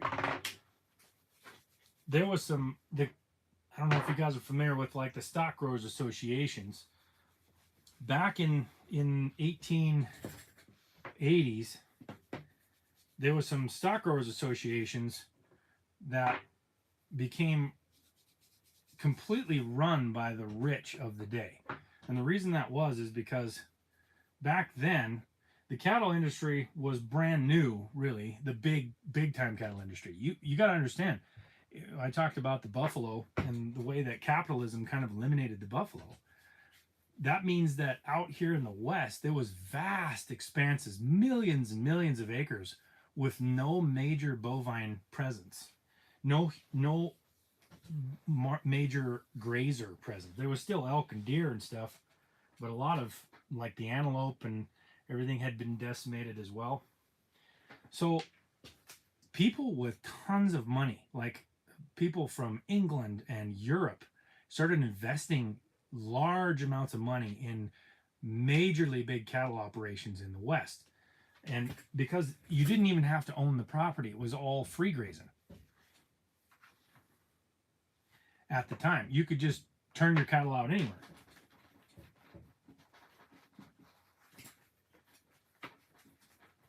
So you had several people went to several of these big time, majorly rich people that invested all this money. It was estimated that there was more money out here in the West in cattle than there was in the central bank of the United States at that time, and they had put it all on the line. And they basically overgrazed everything. And then the winter of 1886 hit, and the winter of 1886 was so disastrous because it created a situation where there was so much snow and the cattle had nothing to eat. They'd already grazed it down to nothing. So they'd overgrazed everything. Right before that, the government had made pretty much the whole state of Colorado into an Indian reservation, and which made all of the people who had cattle in Colorado move them north right before that winter hit. So all this, it was like 50,000 head of cattle came north to add themselves to the already overgrazed stuff in the north. And so all these people that invested such massive amounts of money in this then lost like half or more than half of their herds. And when we're talking 30,000 head of cattle, that is a major, major hit. So the cattle prices had crashed right before that because they'd oversupplied the market a little bit for beef. And then you had this major loss where everybody lost 50% of their profits. And what happened is these rich guys started getting rich and powerful guys. And most of them, they hired cowboys from out here, wild and crazy cowboys like Teddy Blue, Abbott, and people like that, famous cowboys. That's how they made their living in that time period, was being cowboys. But then they were owned, or the cattle were owned by these basically big corporations. They were people who were here from back east or mostly in Europe and England, but they had their investors were actually from Europe and England too. So they had corporations that were watching over them. And when they lost that much cattle, they just got really possessive. And there was lots of cattle wars going on at that time. It was interesting to see because these wealthy men were, of course, the heads of these cattle organizations like the stock growers associations of the time. And they took them over and kind of weaponized those organizations. So they would hire deputies to shove people off of land that they had homesteaded, and even kill people to get them to move out of those areas so they could have more grass. It's an interesting time period in history where that transition was happening. First, the buffalo left. Everybody invested a huge amount. It's like what would be called the .com bubble. It was like the cattle bubble. Cattle bubble of the West. So all the cattle came out here, and then everything crashed, and then they became so possessive and they were all like financially destitute and hurting that they started taking it out on people who were trying to homestead at the time. And um, interesting stuff. They actually created, like, the group in the Powder River, the Stock Growers Association created a group of vigilantes, really, that were going to hit around and just start killing homesteaders under the law and taking their land back. And the homesteaders found out about it ahead of, they'd killed a few people, and they had this, the homesteaders gathered up a large group of people and got permission from back east, the government back east, to come in and come against these guys. And it was a huge battle at some ranch down there, and where lots of people on both sides died. They arrested those people that were on this murder rampage, but they never could convict them of anything, because back then nobody had any money except for the people who owned the cattle organizations. So what the lawyers did was they moved all those murderers into one group and got a judge to say that they had to be held in the town that where the Stock Growers Association originated, which is in Cheyenne, Wyoming. And they knew that that county was broke. So they figured all we have to do is move these guys down there and force the county to house them until they run out of money. Yes, exactly. So what they did is they moved them to a church, and they made the county pay for all their meals and all their care until the county went broke and had to just turn them loose. And all those guys that murdered all those people just walked out free. That is some of those stories that happened back then. And there's no. It brings to mind that there isn't any fairness in life. People harp on fairness all the time. It's like, life is not fair.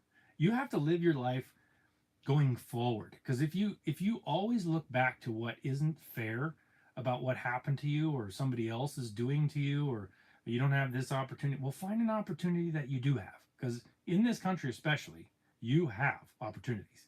And we can sit there and bellyache about what somebody did to us, but that doesn't help us at all. Go forward and continue on with your life, because back then those homesteaders could have gotten awful bitter about that. I mean, you let the murderers walk free. I'm not saying that's a good thing. That's a horrible thing. But it says something about our country. Number one, we are innocent until proven guilty to a fault, which is a good thing. And number two, you can use the system because of that to allow people to go free. But you also can't live your life looking back on everything bad that happened to you or somebody else. It's easy to blame somebody else for something that happened to you, instead of just saying, you know what, that was bad. And that was awful that it happened to me. It didn't help me at all, but I'm going to move forward and continue on with my life. That, in my opinion, that's where we need to be in our mindset. Now I'm getting deep. Sorry. I got to turn the saddle around again.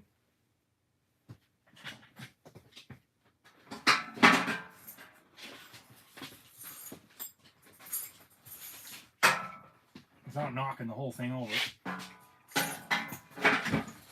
we go.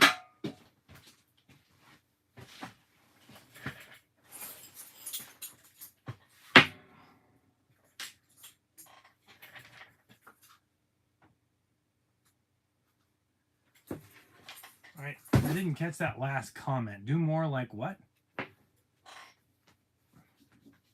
I'll try to.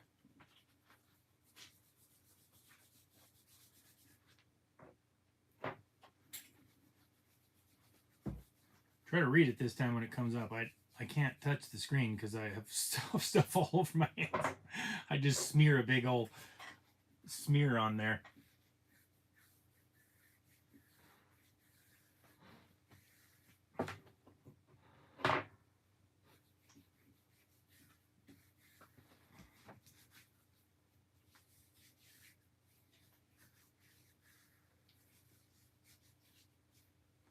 Anyway, I'm almost done with this, and then I'm going to go back to, I'm trying to edit a video today on, I was going to get it done last week, but my word, last week was just hectic with kids and their sports and work and everything else on top of it. Just all went together to eliminate my time last week. So this week I'm editing a video on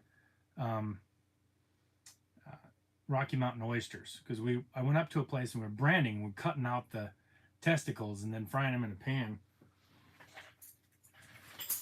It's really about the thought in that. You know, the Rocky Mountain oysters are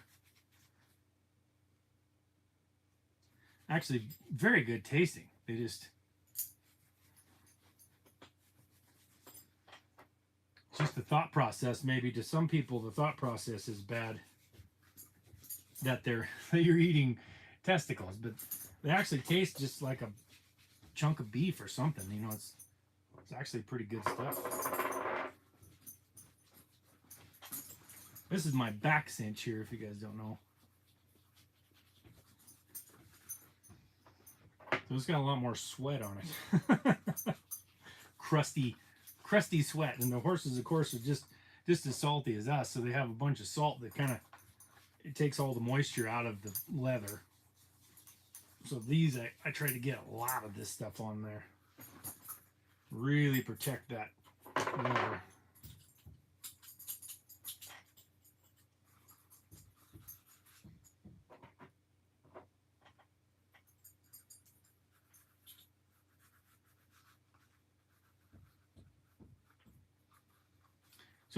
So something I will share with you.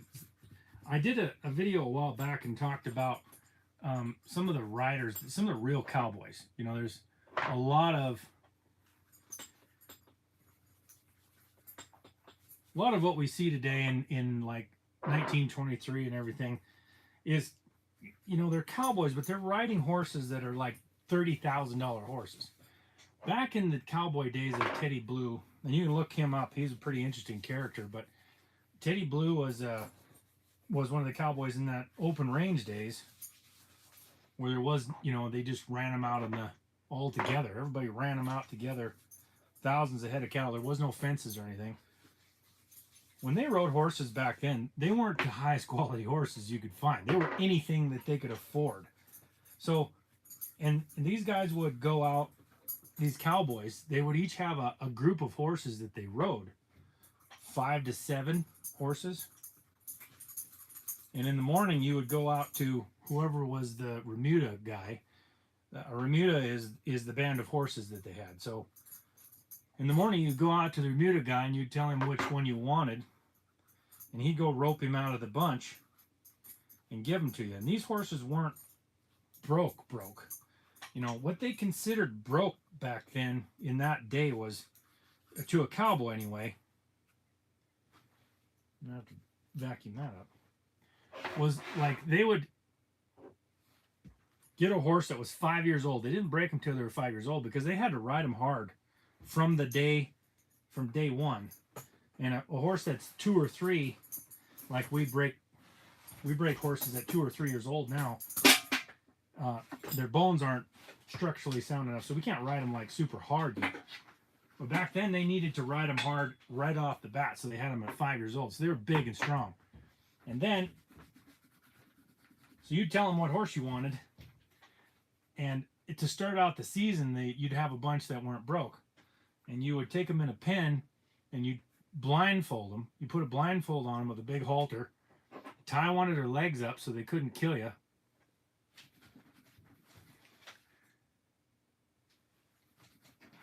Because they would try to kill you. They were just like a wild horse who'd never been around a human at all. And they would saddle him up.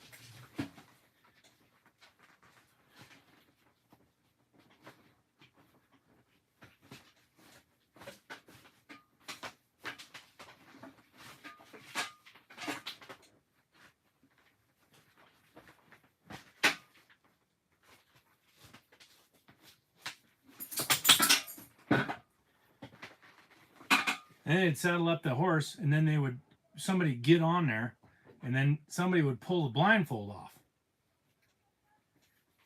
And away you'd go. The horse would buck, right? Until he quit bucking, and then he would usually start running around. But they weren't broke. I mean, they didn't even know how to turn or stop, nothing. They knew absolutely nothing. After that first ride, whether it was 5 minutes or whatever, they were considered to be broke.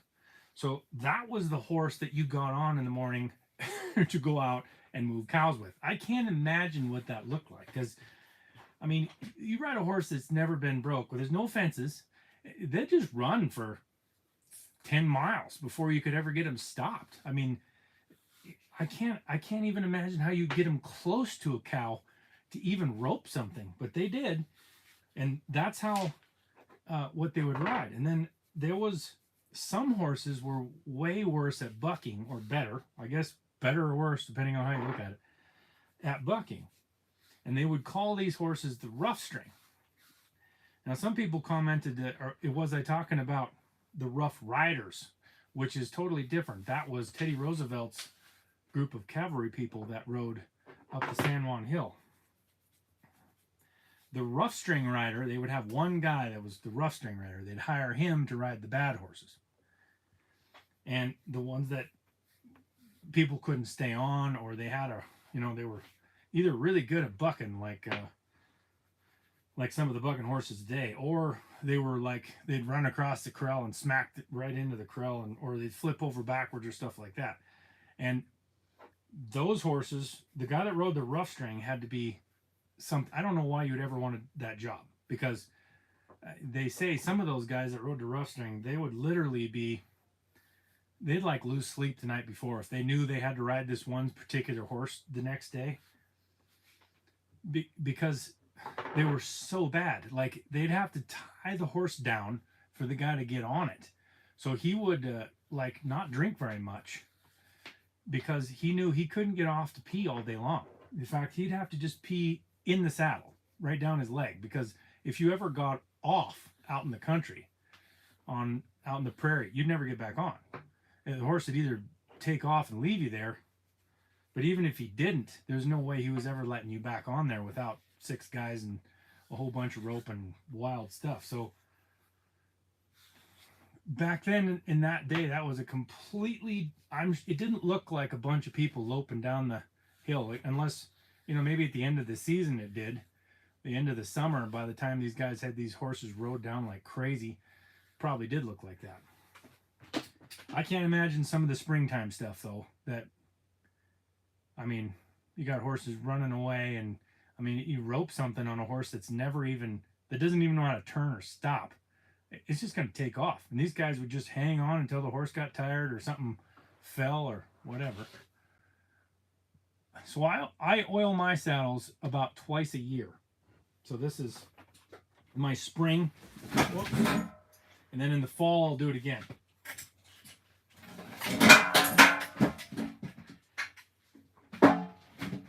Typically in the fall, you're getting a bunch of snow on it. So it's good to do it right before fall as well, because that tends to really help keep that snow out and everything. Anybody have any other questions or anything? I got to do one more. Let me take a drink now that I wipe my hands off. Have to get another coffee.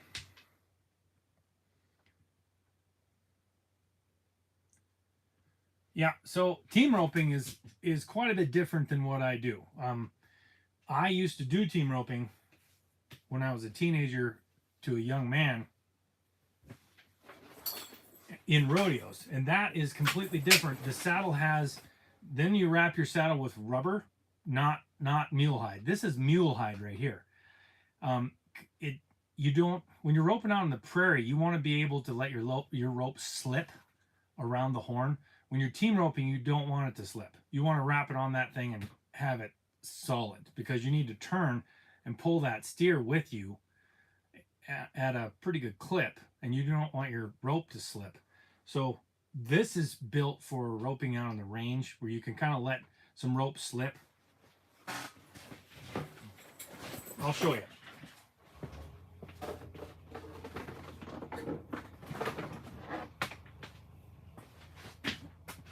So this is not, also we use different ropes when we're team roping, but this is a poly rope, and it's a ranch rope. So it has a steel Honda right here. And I like the steel Honda because they don't get caught on the rope. They slide really well. So you can open the loop back up after you rope something. But this is not a team rope. It's longer than a team rope. This is what we use. And out on the prairie, you want to be able to wrap this around here like this, and you have a lot of surface area. And if you have but you want it to be able to slip See there, like that? Because if you want something to be able to take a little bit of slack, you can give it a little slack and it can slide on there. With rubber, and then when you get to the point where you're like, okay, that's where you want to hold it, you just, whoops, you just wrap a couple more on there like that. If you're team roping, you do not want that. So they have a smaller horn, which doesn't work as well out on the range, because a smaller horn, your rope, instead of your rope, because it has some stiffness to it. So a rope having a dally like that is going to slide easier, okay, than a rope like this. It's almost got a kink. When they're around a small horn, it's like a kink like that, and then it doesn't slide very well. So that's why they use the bigger horns for out on the prairie. For team roping, you want it to be able to dally it really quick and hold it. You don't want it to slide at all. So then that's completely different.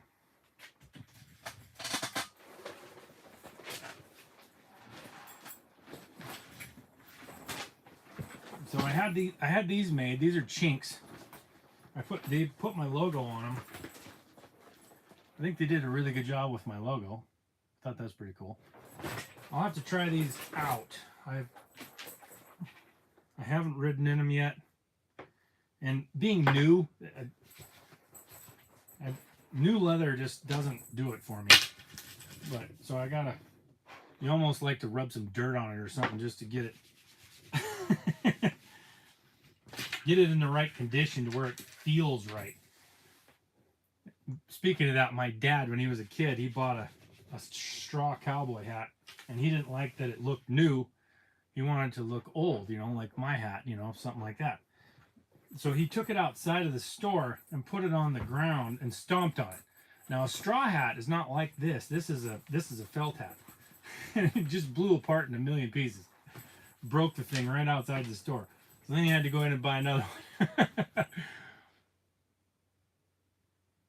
Yeah, true cowboying is a dying breed. It depends on who you ask, because if you go back to the days before 1886, after the winter of 1886, when all the cattle died, so many cattle died that literally the Missouri River was dammed up in several places with dead bodies of cattle the next spring.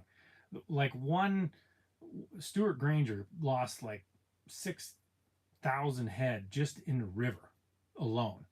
That's how bad that was. After that, all the ranchers decided that they needed to do ranching differently. And so they started building fences and raising hay. And at that point, a lot of people say the true cowboy died, because the days of sleeping out on the trail and trailing cattle up from Texas and no fences, just wild and crazy, those days were gone then. But so it's changed a lot over the years, depending on what you say. I would say that the real cowboy breed has been dying slowly, just due to progress. You have ATVs did a lot. ATVs are so easy, and they're so efficient. You can jump on an ATV. You don't need to feed it. You can jump on an ATV and go get a job done really quickly sometimes, where you normally would have had to have a horse to do. And so that has eliminated a lot of need for horses and cowboys in a lot of situations. So I would say they're still around. I know some. There's not a huge amount of real cowboys. There is some people who I am so impressed with, though, about what they have done. If you guys ever watch Emma, I don't know what, Emmy Esperanza or whatever she is, so intriguing that, because what she did, she's a city girl that just decided to become a cowgirl, and she just moved out west and lives in her horse trailer and rides for different ranches and stuff, and that's pretty unique. But more power to her. If that's really what you want as a lifestyle, if you want to become a cowboy, you can still do it. But you can't. Becoming a rancher is a lot different than becoming a cowboy. Becoming a rancher is like buying a ranch and making money at raising cattle, whereas being a cowboy is like a free-spirited lifestyle where you are able to ride your horses and train your horses and do the things that cowboys do, but it's not going to make you a lot of money unless you might be able to make money. You'd probably be able to make more money in being a social media personality while you were a cowboy than actually being a cowboy. The cowboy pay back in that day, they always said $40 was $40 a month, and I can't imagine $40 a month with what they did. I mean, we're talking back in the 1890s and stuff.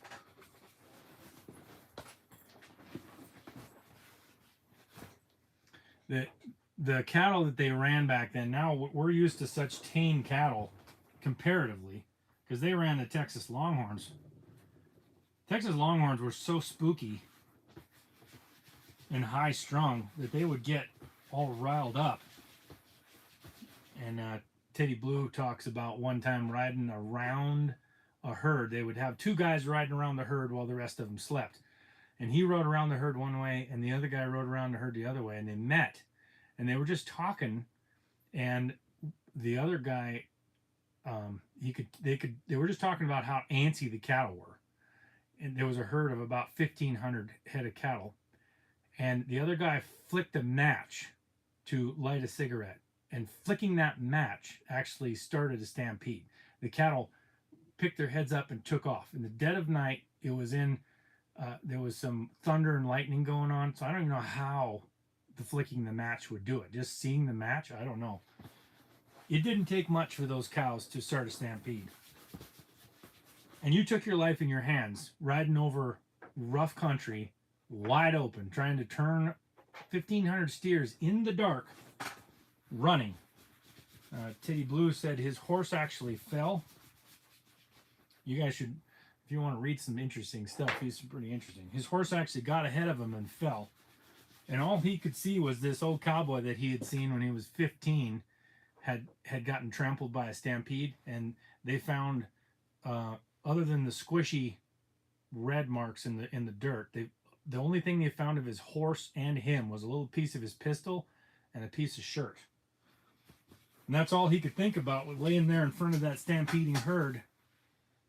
Luckily, there was just a little bit of a rise where his horse went down, and the cows turned right beside that rise and didn't go over him. Saved his life. And you talk about taking your life in your hands, that's taking your life. And then all those cowboys were kind of upset after the winter of 1886, because then all the employers would have them, wanted them to put up hay and everything. They had to start haying and farming, and then, those cowboys didn't want to do that. They wanted to ride.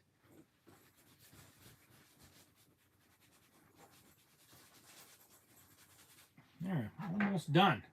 Almost done.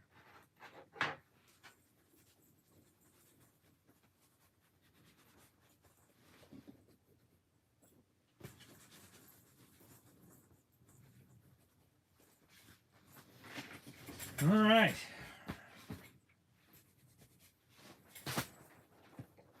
Well, it's been great hanging out with you, and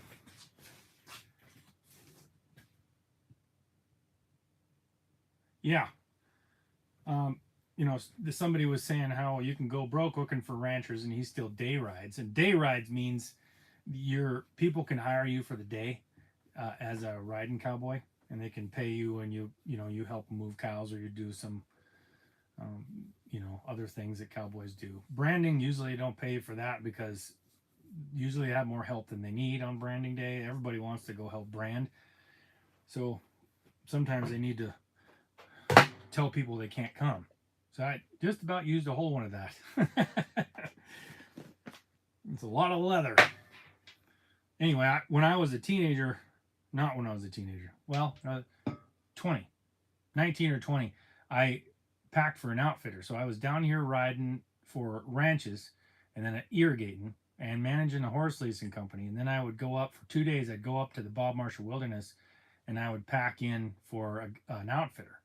And my job was just the packer. So I'd pack in hay on mules and all the guys' gear and everything. So I was always by myself. I'd pack them in, and then I'd empty all the mules off, bring the mules back out, load up some more hay, go back in. So about 2 days of that, and I'd come back here and do all this stuff. And it was amazing. It was incredible. It was really fun. It was a lot of good experiences. I really enjoyed packing because you're just in the mountains, you're watching your mules and you're watching your horses, and you're gonna have a few wrecks here and there, but it was a amazing experience. It doesn't pay very well, so you do that kind of stuff for the experience, not for what you. So freeze. Somebody asked about freeze branding being whether it's longer lasting than a hot iron or not. Both of them are just as much lasting. They last for the same amount of time. Freeze branding now, because it either makes the hair follicle white, or on a white animal you just hold it on longer and it doesn't grow hair right there. So it's like a hair removal, I guess, in just your brand area. So that lasts for the life of the animal. It doesn't ever come back. I'll show it to you on the horse I'm riding, Cowboy, here at some point if I get once they get lined out. Anyway, so they last just as long. It's kind of freeze branding takes a lot longer to do. It's more of a preparation process. Branding is just like hot iron, 5 seconds and you're done. Whereas freeze branding, you have to get the liquid nitrogen and all that stuff. And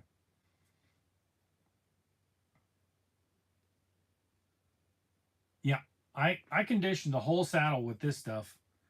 I use Obernoff's. I'm not a sponsor or anything. It's not Obernoff's. I always say Obernoff's. It's Obernoff's. And I think this stuff is fantastic. It's the only stuff I'll use on my leather because it doesn't discolor it all over the place, and it actually seals it up to water. Whereas oil doesn't really seal your leather up to from water. It kind of keeps it from, it conditions it on the inside, keeps it from rotting, keeps it supple, all that. But it really discolors it to kind of a mahogany. Doesn't matter what color you start out with, you end up with mahogany if you use like neat's foot oil or something. This stuff doesn't discolor it, and it does seal it up pretty good for moisture wise. So that's why I like that stuff. Anyway, I'm going to get back to editing a video. No, I'm not. I'm going to go in and eat some lunch, and then I'm going to go edit a video. Thanks for being on here. Make sure you check out cattlekings.io and connect over to the Discord. So let me know what you think. Any feedback. I know it's kind of a pain, somebody asking you for feedback. I really want to know, like, why would you get involved with Cattle Kings, and why wouldn't you get involved? What would I add to it to make it you want to become a part of Cattle Kings? What could I make it? What could I add value-wise? What would you want to see? What would you want to have access to? All that kind of stuff. cattlekings.io. Make sure you click on the Discord. Absolutely, you're welcome. Thank you guys for being on here. Appreciate you, and I will talk to you later. God bless.